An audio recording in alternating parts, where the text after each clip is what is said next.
Ano kaya ang hindi alam ng mga tao tungkol sa CDR King? May isang tindahan na nakatayo pa rin. Ang CDR King ang pinakasikat na lugar para sa lahat ng pangangailangan mo sa teknolohiya noong dekada 90 at unang bahagi ng dekada 2000. Murang mga CD, kakaibang mga gadget at ang mga hindi malilimutang dilaw na pader.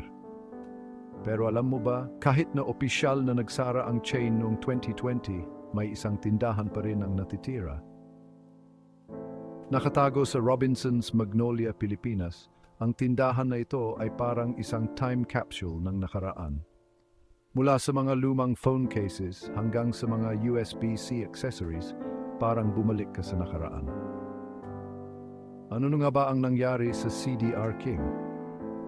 Ang labis na pagpapalawak sa mga solar panel at rice cooker, kasama na rin ang pagsikat ng mga kakumpetensya tulad ng Xiaomi, ang nagambag sa pagbagsak nito.